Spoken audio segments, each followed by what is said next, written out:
Lord Krishna Naman to all of you. This is Rachit Jain. Today we shall be discussing the next part of chapter number 6, which is staffing. So today we shall be discussing training and development, okay, as our next video, okay. And this might be your last video for this chapter, okay. So concentrate on this. Okay, so first of all, what is training? So training is the process of increasing the knowledge and skills of the employees to perform specific jobs. यानी कि लोगों की knowledge को और skills को बढ़ाने के लिए, ठीक है ना, लोगों की नॉलेज और स्किल्स को बढ़ाने के लिए हम लोग क्या देते हैं? ट्रेनिंग। यानी कोई भी कंपनी ट्रेनिंग क्यों देती है? एम्प्लॉयज़ की नॉलेज और स्किल्स को बढ़ाने के लिए, ठीक है ना। सीधी सी बात है, आप किसी लेट्स से कि 2004 में अगर गवर्नमेंट जॉब में कंप्यूटर्स इंट्रोड्यूस हुए या 2002 या 4 में, तो क्या किया गया? उनको उस चीज़ के लिए नॉलेजेबल बनाने के लिए या उनमें एक कंप्यूटर की स्किल डेवलप करने के लिए जो गवर्नमेंट एम्प्लॉयज़ थे उन्हें ऑन द जॉब ट्रेनिंग उन्हें ट्रेनिंग प्रोवाइड की गई, जिससे उनमें कंप्यूटर की स्किल डेवलप हुई, ओके। अब हम बात करते हैं डेवलपमेंट। डेवलपमेंट का मतलब क्या होता है? Development is the process of the overall growth of a person in all aspects, ठीक है। डेवलपमेंट का मतलब क्या है? डेवलपमेंट का मतलब ये है कि सारे एस्पेक्ट्स में आपकी जब ग्रोथ होती है, ठीक है ना।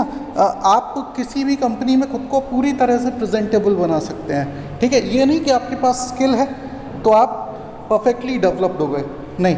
आप खुद को कैसे प्रेजेंट करेंगे दूसरों के सामने, ठीक है ना। आप में कॉन्फिडेंस है या नहीं है। लेट्स से आप कंप्यूटर पे बहुत अच्छा वर्क करना जानते हैं लेकिन आप में कॉन्फिडेंस नहीं है, ठीक है। तो क्या हुआ? आप ट्रेंड तो हैं लेकिन डेवलप्ड नहीं है, ठीक है ना। तो ट्रेनिंग और डेवलपमेंट में इतना ही अंतर है, ठीक है। अब हम बात करते हैं benefits of training to the organisation, ठीक है ना।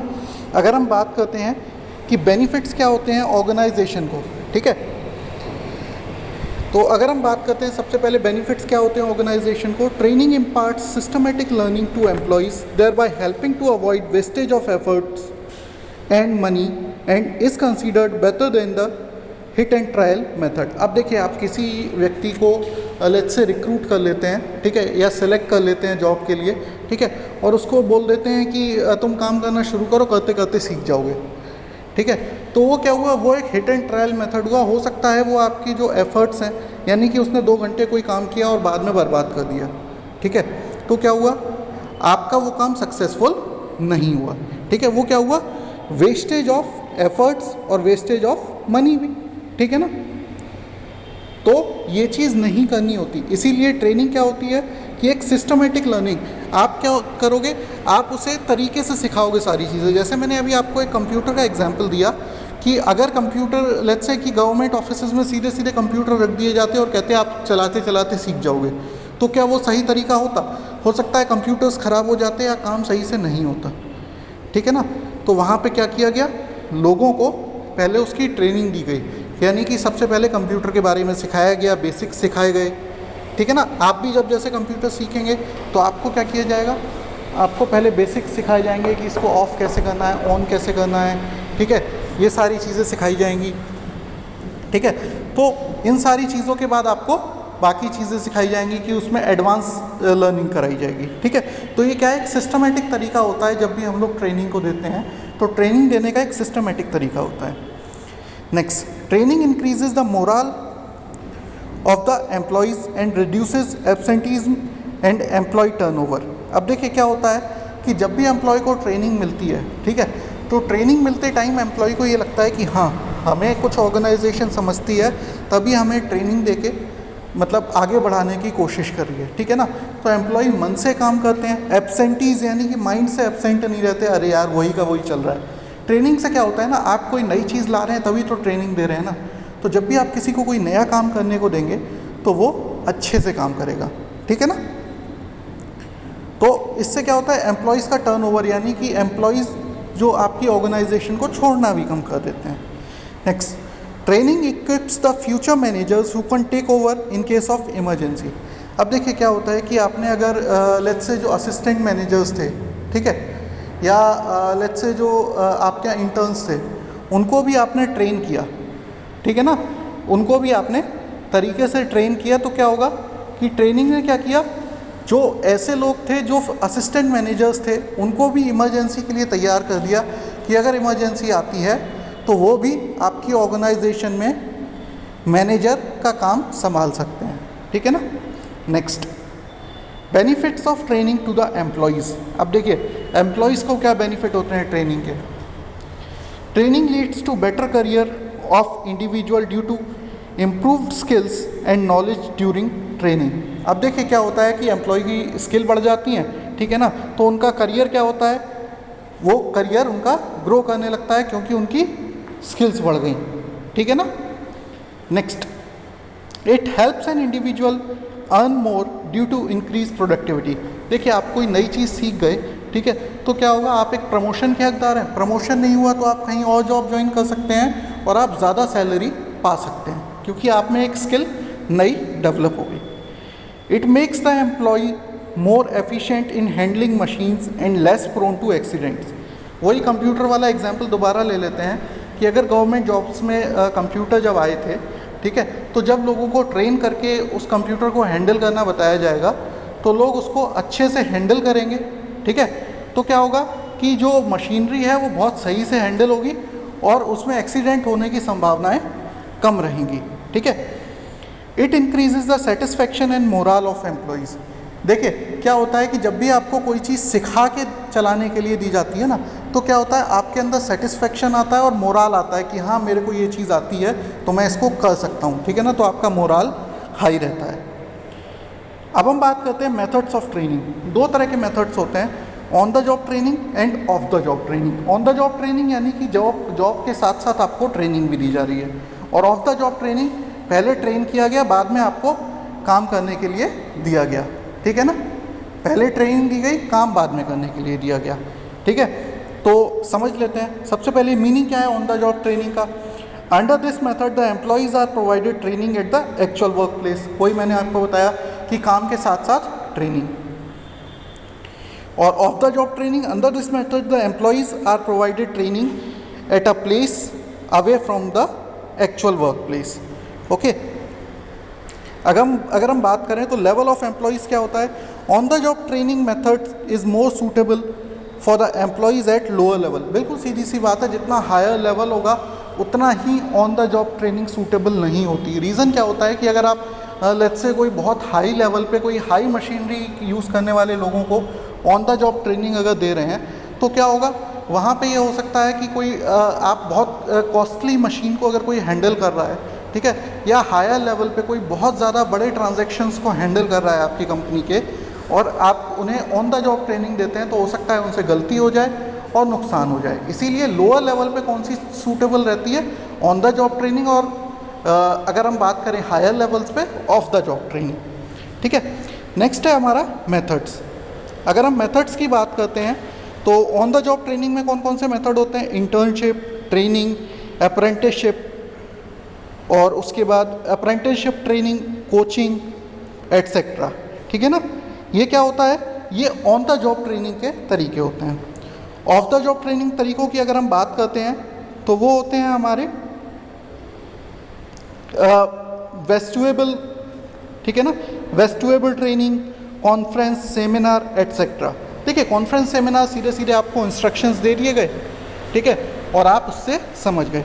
अगर हम बात करें कि वेस्टुअल ट्रेनिंग क्या होता है, इसमें आपको क्या किया जाता है कि एक्चुअल वर्क प्लेस के जैसा एक माहौल बना दिया जाता है, ठीक है, उसमें आप सीखते हैं चीज़ों को, ठीक है ना, कि लेट्स से कि आपको एक्चुअल मशीनरी की जैसी एक डमी मशीन दी गई, उसको ऑपरेट करना पूरा सिखाया गया, ठीक है ना। Next, approach. On the job training has a practical approach. सीधी सी बात है, ऑन द जॉब आप यानी जॉब पे कर रहे हो तो वहाँ पे क्या होगा, वहाँ पे आपको एक प्रैक्टिकल सारी चीज़ें मिलेंगी, प्रैक्टिकल करने को मिलेगा, ठीक है ना। साइंस में जैसे होता है ना कि साइंस में एक प्रैक्टिकल अप्रोच भी होती है, एक थ्योरेटिकल अप्रोच भी होती है, ठीक है ना। तो ऑन द जॉब ट्रेनिंग में क्या है, आप साइंस में एक्सपेरिमेंट सामने के सामने कर रहे हो, ठीक है ना, और ऑफ द जॉब ट्रेनिंग में क्या है, आप अलग से थियरी पढ़ रहे हो, ठीक है ना। यानी कि आप साइंस में ये पढ़ें कि दो केमिकल मिला के केमिस्ट्री में ये तीसरी चीज़ बन जाती है, ठीक है ना, वो क्या हुआ, थ्योरेटिकल अप्रोच। और अगर बात करें प्रैक्टिकल अप्रोच, यानी कि आप लैब में जाके उन 2 केमिकल्स को खुद से टेस्ट करें, ठीक है ना। अगर हम बात करते हैं work pressure, under this method the employees have a work pressure of performing the actual job. बहुत ज़्यादा इस पर एक वर्क प्रेशर रहता है कि अगर काम गलत हुआ तो नुकसान हो जाएगा, किसमें, ऑन द जॉब ट्रेनिंग में, ठीक है। और इसमें क्या होता है वर्क प्रेशर की अगर हम बात करें ऑफ द जॉब ट्रेनिंग में, तो यहाँ पे ऐसा कोई वर्क प्रेशर नहीं होता बहुत ज़्यादा एम्प्लॉयज़ पे, ठीक है ना। क्यों? क्योंकि क्या होता है ये एक्चुअल वर्क प्लेस से दूर कंडक्ट की जाती है। अगर हम बात कर लेते हैं मेथड्स ऑफ ट्रेनिंग, ठीक है, बेसिकली 3 होते हैं ऑन द जॉब ट्रेनिंग के और एक है आपका ऑफ द जॉब ट्रेनिंग का, ठीक है। तो सबसे पहले ऑन द जॉब ट्रेनिंग के मेथड्स की बात कर लेते हैं। तो सबसे पहले हम बात करेंगे इंटर्नशिप, ठीक है। इंटर्नशिप क्या होता है, इसमें क्या होता है कि एजुकेशनल इंस्टीट्यूट के साथ जो ऑर्गेनाइजेशंस होती हैं वो मिलके एक प्रोग्राम शुरू करती हैं, ठीक है ना। उससे क्या होता है, उससे वो सीधे सीधे लोगों को अपने यहाँ लेके आती हैं एजुकेशनल इंस्टीट्यूट के साथ टाई अप करके। तो लोग पढ़ने के साथ साथ जॉब पे रह के सीखते भी हैं चीज़ें, ठीक है ना। यानी कि एक जॉइंट प्रोग्राम के थ्रू कॉरपोरेट फर्म्स के साथ लोग चीज़ें सीखते हैं, ठीक है ना। नेक्स्ट होती है आपकी अप्रेंटिसशिप ट्रेनिंग। ये जो वेस्टिबल ट्रेनिंग है ये आपकी ऑफ द जॉब ट्रेनिंग का हिस्सा है, इसीलिए बाद में हम लोग देखेंगे, ठीक है। तो अगर हम बात करें अप्रेंटिसशिप क्या होता है, इसमें क्या होता है कि स्किल्ड जॉब ट्रेनिंग, स्किल्ड लोगों को यहाँ पे भेजा जाता है, ठीक है ना। यहाँ पे क्या होता है कि स्किल्ड लोगों को ट्रेनिंग के लिए भेजा जाता है, ठीक है ना। कैसे कि प्लम्बर्स हैं जैसे, ठीक है। अप्रेंटिसशिप में क्या हुआ कि प्लम्बर्स के साथ में आपने कुछ लोगों को भेज दिया जो नए हैं, ठीक है ना। उन्होंने क्या किया, उनको अपने एज असिस्टेंट साथ में रखा, ठीक है, उनको एज अप्रेंटिस साथ में रखा, ठीक है। और वो जॉब के साथ साथ ट्रेनिंग भी हुई उनकी और वो सीखते भी गए काम को, ठीक है ना। प्लम्बर्स वगैरह आपने देखे होंगे, तो क्या होता है उनका, वो सीधे सीधे काम भी करते जाते हैं और सीखते भी जाते हैं, ठीक है ना। नए लोग जो उनके साथ होते हैं आपने देखा होगा, ठीक है। तो ये किन के लिए सूट करता है, ये ऐसे लोगों के लिए सूट करता है जहाँ पे नुकसान बहुत ज़्यादा बड़ा नहीं होगा। प्लम्बर से ज़्यादा क्या होगा, एक पाइप टूट जाएगा, ठीक है ना, जो एक बहुत कॉस्टली चीज़ नहीं है, ठीक है ना। नेक्स्ट होता है हमारा इंडक्शन और ओरिएंटेशन ट्रेनिंग। अब देखिए ये इसमें आपके नहीं दिया हुआ है पॉइंट, ये आपकी बुक में आपको मिल जाएगा। इसमें क्या होता है, इसमें क्या होता है कि जब भी कोई नया एम्प्लॉई आपकी ऑर्गेनाइजेशन को ज्वाइन करता है, ठीक है, तो क्या करते हैं हम उसे बेसिक इन्फॉर्मेशंस देते हैं कंपनी के बारे में, ठीक है ना। तो क्या होता है कि वो जिससे अपने आप को सेटल डाउन कर ले अच्छे से, ठीक है, और अच्छे से ऑर्गेनाइजेशन में काम करना शुरू कर ले, ठीक है ना। अगर हम बात करते हैं, देखिए क्या होता है कि जब भी आप किसी नए व्यक्ति को एक अच्छे से वेलकम करेंगे ऑर्गेनाइजेशन में और उसे सारी चीज़ें बताएंगे कि कैसे करनी है ऑर्गेनाइजेशन में, तो वो क्या होता है बहुत खुशी से काम करता है आपकी ऑर्गेनाइजेशन में, ठीक है ना। तो अगर हम बात करें इसके ऑब्जेक्टिव्स क्या क्या होते हैं, ठीक है ना, इंडक्शन और ओरिएंटेशन ट्रेनिंग के, तो इसमें क्या होता है कि जो न्यू कमर है उसको हेल्प करते हैं कि उसकी जो, देखिए कोई भी अगर नया एम्प्लॉय आपकी ऑर्गेनाइजेशन को ज्वाइन कर रहा है तो एक नर्वसनेस होती है, ठीक है ना। तो नर्वसनेस को ख़त्म करने के लिए उसको पहले इंट्रोड्यूस कराते हैं सारे लोगों से, ठीक है ना, और कॉन्फिडेंस उनमें बिल्डअप करते हैं, ठीक है। उसके बाद एक लॉयल्टी और बिलोंगिंगनेस, देखिए नए व्यक्ति को जब आप आगे बढ़ाने की कोशिश करेंगे, ठीक है, उसको इंट्रोड्यूस कराएंगे, उसको थोड़ा सा एक रिकॉग्निशन देंगे, तो क्या होगा, उसे लगेगा कि हाँ ये मेरी ऑर्गेनाइजेशन है, ठीक है। उसके बाद क्या होता है कि अगर आप ओरिएंटेशन यानी कि वेलकम किसी को अच्छे से करते हैं तो उसको ये लगता है कि हाँ हम यहाँ पे अच्छे से काम कर सकते हैं, ठीक है ना। और नए और पुराने एम्प्लॉयज़ के बीच एक अच्छा रिलेशन भी बनाना किसका काम होता है, ऑर्गेनाइजेशन का, ठीक है। नेक्स्ट पॉइंट है हमारा to give the newcomer necessary information such as locations of washrooms, rest periods, cafeteria, leave rules etcetera, यानी कि सारे रूल्स के बारे में बताना, लंच पीरियड कितने समय का होता है, ये सारी चीज़ें बताना, ठीक है ना। अब हम बात करेंगे वेस्टिबल ट्रेनिंग। इसका मतलब क्या होता है ये मैं आपको पहले ही बता चुका हूँ कि यहाँ पे हम क्या देखते हैं, यहाँ पे हम देखते हैं कि जो एम्प्लॉय है, ठीक है ना, उसको हम बिल्कुल एक्चुअल वर्क प्लेस के जैसा एक सेटअप प्रोवाइड करते हैं। लेट्स से कोई मशीन, अगर कोई उसको बहुत लेट्स से कॉस्टली मशीन को डील करना है, ठीक है ना, तो उसी की जैसी एक डमी मशीन हम लोग उसको बना के देते हैं, जिसमें सारे फंक्शंस उसी तरीके के होते हैं। बस जो मेन फंक्शन है या लेट्स से उसमें मेन जो मतलब मेन मोटराइज पार्ट्स हैं वो ना होके वो काफ़ी कम कॉस्ट में एक डमी तैयार होती है, ठीक है ना। लेट्स से स्मार्टफोन्स के पहले आपने देखे होंगे डमी स्मार्टफोन्स आते थे, ठीक है ना, वो दिखते बिल्कुल स्मार्टफोन्स जैसे थे, ठीक है, लेकिन वो चलते नहीं थे, ठीक है ना। तो वो क्या है, वो ट्रेनिंग देने के लिए होते थे बेसिकली लोगों को, यानी कि जो मशीन्स हैं वो इस तरह की बनाई जाती हैं, या जो वर्क प्लेस जैसा एक माहौल बना दिया जाता है, ठीक है ना। एक्चुअल वर्क प्लेस नहीं होता, लेकिन वो वर्क प्लेस जैसा माहौल बना दिया जाता है, जिससे लोग एक्चुअल वर्क प्लेस का एक फील ले सकें। एक्चुअल वर्क प्लेस पे नहीं है, लेकिन फील एक एक्चुअल वर्क प्लेस जैसा होता है, ठीक है ना। तो ये क्या हुआ, वर्चुएबल ट्रेनिंग, ठीक है ना। ये किस लिए दी जाती है कि अगर कोई बहुत महंगी मशीनरी है या बहुत ज़्यादा टेक्निक यूज़ हो रही है उस मशीनरी में, तो उसको यूज़ करने के लिए वर्चुएबल आपको ट्रेनिंग दी जाती है, ठीक है ना। डिफरेंस ट्रेनिंग और डेवलपमेंट का आप लोग खुद से देख सकते हैं, कोई भी प्रॉब्लम हो तो आप लोग पूछ भी सकते हैं, ठीक है। यहाँ ये चैप्टर आपका होता है ख़त्म, ठीक है। माइंड मैप्स वगैरह आपको आगे दिए हुए हैं, ठीक है। कुछ टेक्निक्स आप लोग देख रहे होंगे यहाँ पे आपको दी हुई हैं याद करने के लिए इन पॉइंट्स को ईजिली, ठीक है। तो इनसे ज़रूर गो थ्रू कीजिएगा, कोई भी प्रॉब्लम आए तो आप पूछ सकते हैं। Thank you.